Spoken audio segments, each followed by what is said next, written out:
Hello and welcome to another engaging episode of Stan the History Man. I'm your host, Dr. Stanley Sandler.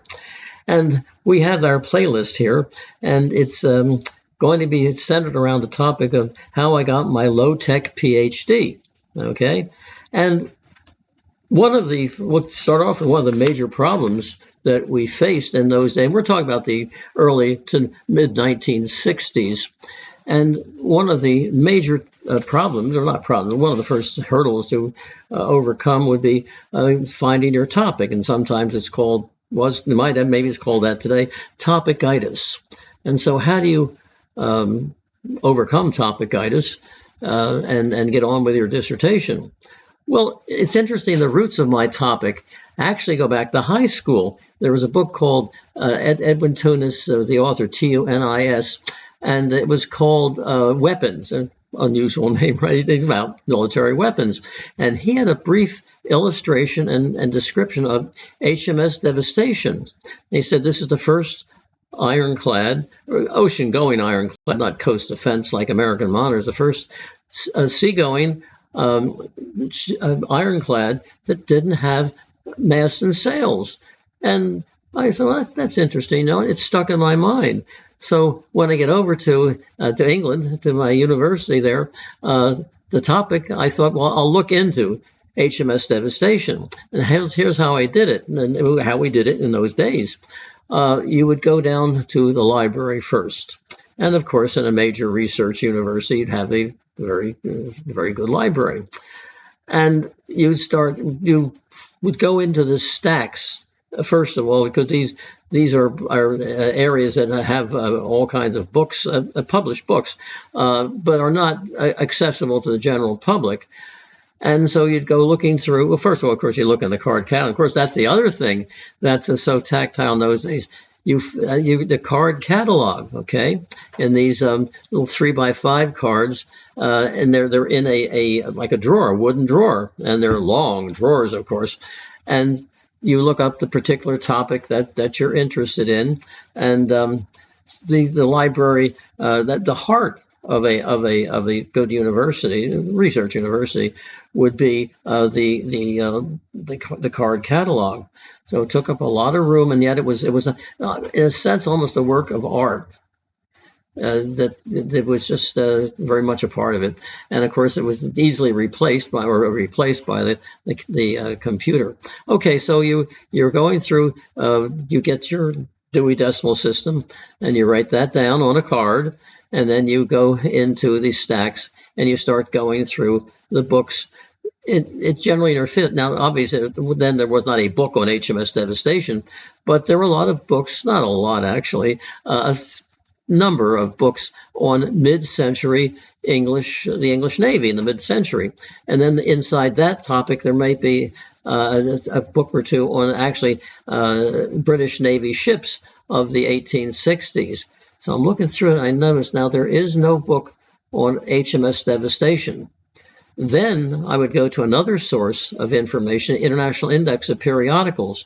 Now, they listed all the articles, serious academic articles like the Journal of Melanesian Frog Worship, or in other words, journals that nobody reads except graduate students. A problem today that we didn't have so much in those days.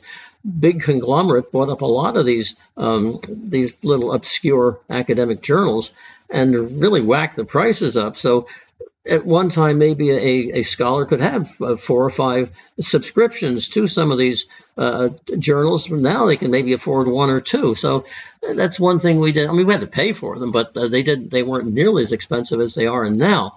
So anyway, the International Index would list the various periodicals and give their location and their numbers. And so again, in a research university, you could look them up and see, are there articles on, in my case, HMS Devastation? And I don't think I found any, okay? So I'm thinking, now, this is important and an important topic.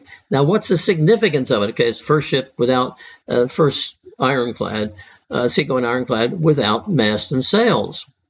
Okay, now that is significant, I'm thinking. Now, this is where, you've got to start thinking now. You don't just absorb information.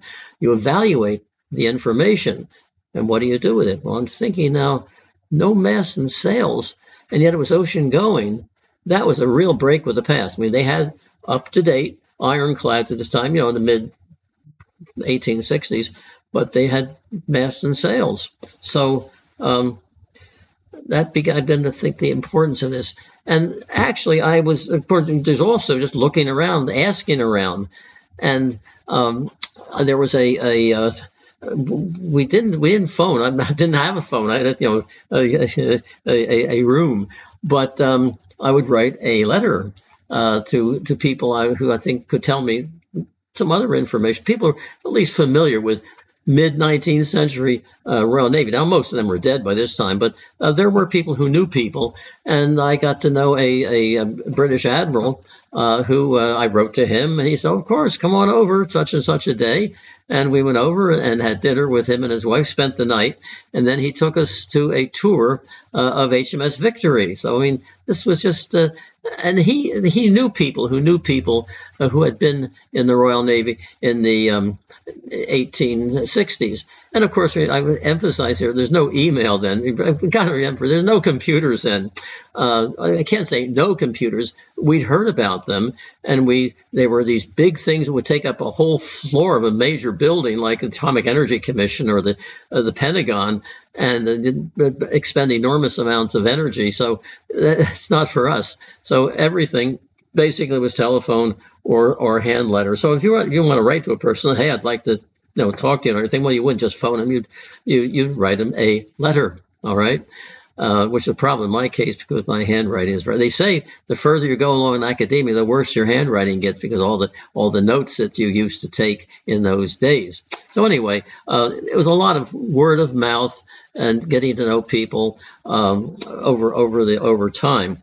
So anyway, I'm finding out that sounds like it's important. Okay. Now, it doesn't always come that easily. As a matter of fact, often it's come you get a dud topic. And I had one, first of all, I was saying, well, okay, the bombardment of Alexandria. Now, you had but you had the major ironclad units of the Royal Navy outside the city of Alexandria and kind of using it for target practice. And this is how the British really consolidated their hold on Egypt. And I think, well, that's kind of important. But the Egyptians really weren't firing back. So I want to get more technical. This would be all academic, diplomatic and so on, negotiating with the Egyptians and that sort of thing. So I think, well, the HMS Devastation is important. Now, also, I want to compare it to other important ships in naval history of that time. I was interested in ironclads. The world of sailing ships and iron men, I liked it, appreciated it, but it wasn't that much of an interest with me.